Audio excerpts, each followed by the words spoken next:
Hello everyone, कैसे आप सब।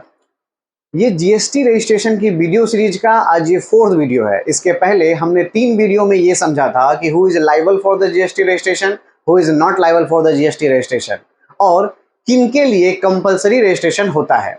और अगर आपने वो वीडियो नहीं देखी है तो पहले उन 3 वीडियो को देख लें, उसके बाद इस वीडियो को देखें, क्योंकि ये वीडियो बहुत ही इंपॉर्टेंट है। प्रैक्टिकल फील्ड में बहुत काम आने वाली सेक्शन है, सेक्शन 25।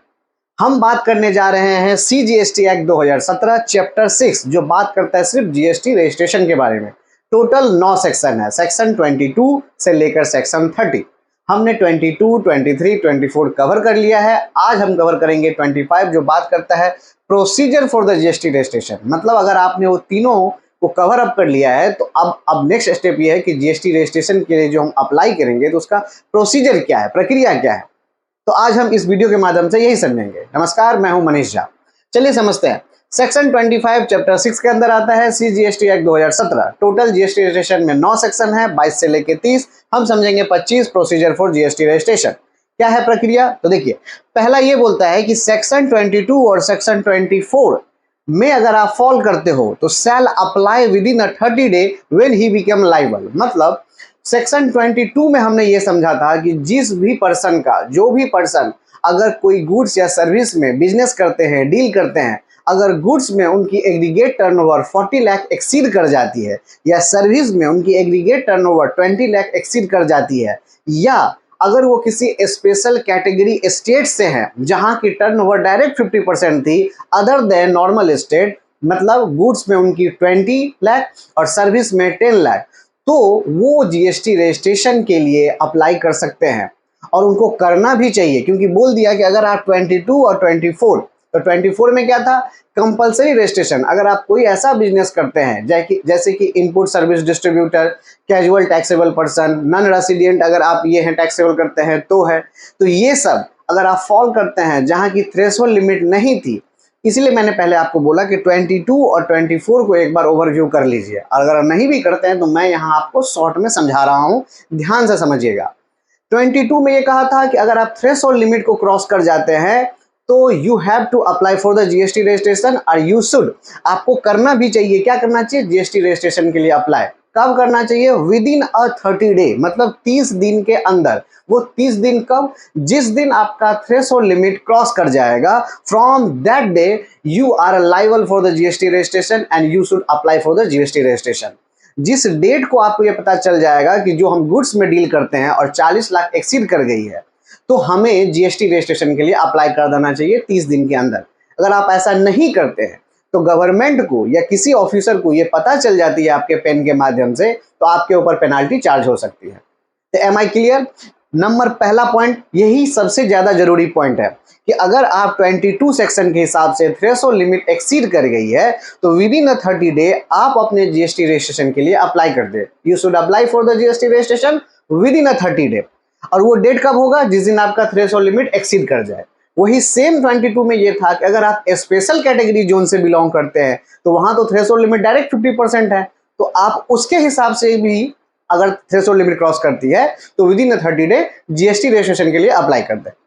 समझ गए। और सेक्शन 24 में था कि कोई थ्रेशोल्ड लिमिट नहीं है, फिर भी अगर आप ऐसा गुड्स या सर्विस में डील करते हो तो भी आपको जीएसटी रजिस्ट्रेशन के लिए अप्लाई करना है विद इन 30 डे। मतलब वो आप अगर वो बिजनेस सोचे और ये करने का स्टार्ट कर रहे हैं तो 30 दिन के अंदर पहले जीएसटी रजिस्ट्रेशन अप्लाई कर दे, फिर आप बिजनेस करें। आप थ्रेशोल्ड लिमिट के ऊपर डिपेंड ना रहे, क्योंकि लिमिट है ही नहीं 24 में। क्लियर है।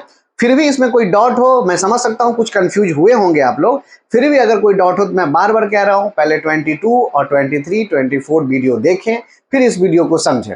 ठीक है। चलिए दूसरा पॉइंट है कि कैजुअल टैक्सेबल पर्सन और non resident shall apply at least 5 day period to the commencement of business. अगर कोई कैजुअल टैक्सेबल पर्सन है या नॉन रेसिडेंट है जो यहाँ के टैक्सेबल गुड्स और सर्विस का व्यापार कर रहे हैं, तो उनको 5 दिन पहले अपने बिजनेस स्टार्ट करने से पहले जीएसटी रजिस्ट्रेशन के लिए अप्लाई कर देना होगा। सपोज कीजिए अगर कोई फॉरेनर जो है सिंगर है, अगर वो यहाँ पे कॉन्सर्ट करने आते हैं तो उनको पता है कि मुझे 1 करोड़ रुपया फीस मिलने वाला है, तो उन्हें 5 दिन पहले यहाँ के लोगों से जीएसटी रजिस्ट्रेशन के लिए अप्लाई करवा देना होगा और एडवांस में टैक्स भी पेमेंट करवा देना होगा जीएसटी के अंदर। अगर 1 करोड़ करते हैं उसके ऊपर 18% का टैक्स पेमेंट करवा के फिर कैजुअल टैक्सेबल पर्सन का जीएसटी वो ले सकते हैं, जो कि 90 डे का वैलिडिटी होता है, बाद में उसे एक्सटेंड किया जाता है। जब हम कैजुअल टैक्सेबल पर्सन पढ़ेंगे 27 सेक्शन में आपको डिटेल में बताएंगे। तो मतलब समझ गए, कैजुअल टैक्सेबल पर्सन अगर आप हो या नॉन रेसिडेंट का बिजनेस करते हो तो आपको प्रीयर 5 डे मतलब 5 दिन पहले ही बिजनेस के 5 दिन पहले ही कमेंसमेंट होने से जीएसटी रजिस्ट्रेशन के लिए अप्लाई कर देना होगा। ठीक है, अब सबसे बड़ी चीज क्या है ये प्रोसीजर फॉर जीएसटी रजिस्ट्रेशन के लिए? पैन एंड आधार। देखिए आधार तो एक आइडेंटिटी है, फिर भी इसलिए जरूरी है, लेकिन पैन जो है यही आपका असली जीएसटी रजिस्ट्रेशन का प्रूफ है, परमानेंट अकाउंट नंबर।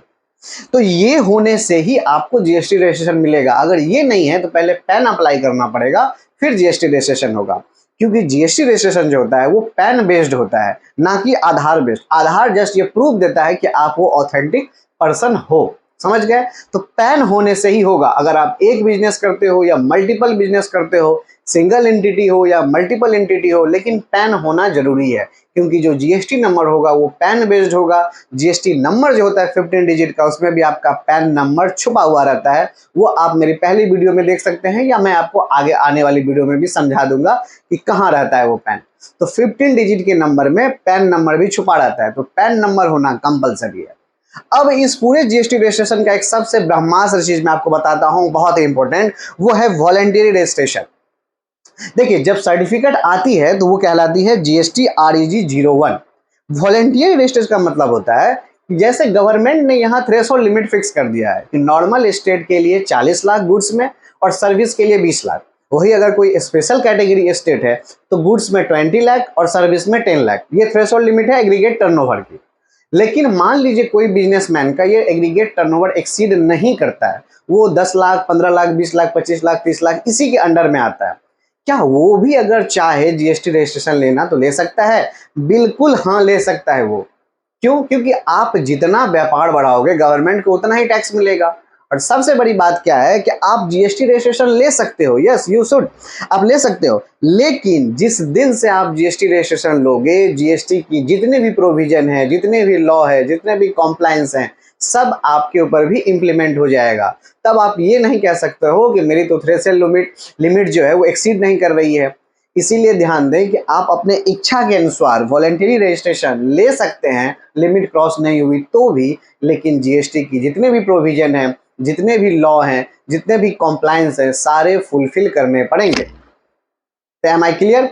तो जीएसटी रजिस्ट्रेशन के रिगार्डिंग जो प्रोसीजर फॉर जीएसटी रजिस्ट्रेशन है सेक्शन 25 आपको क्लियरली आसान भाषाओं में समझ में आई होगी। फिर भी अगर कोई कंफ्यूजन हो तो आप हमें कमेंट करें, मैं आपको गाइड करूंगा। और ये रजिस्ट्रेशन प्रैक्टिकल फील्ड में कैसे होता है मैं इसके ऊपर भी डिटेल वीडियो लाऊंगा। फिलहाल आप ब्लैक बोर्ड है तो इस व्हाइट बोर्ड या ब्लैक बोर्ड जो समझिए आप, इसके ऊपर उतना डिटेल वीडियो नहीं होता है, टाइम आने पे मैं वो भी बताऊंगा आपको। वीडियो कैसे लगी इसके बारे में जरूर बताइएगा, और आने वाले जो 4 सेक्शन है इसके ऊपर भी बहुत जल्द मैं कवर करूंगा। इसलिए इस चैनल के माध्यम से आप एडवोकेट मनीष झा के चैनल को फॉलो, प्यार, सब्सक्राइब करते रहें। मिलते हैं नेक्स्ट वीडियो में, टिल देन जय हिंद, थैंक्स फॉर वॉचिंग।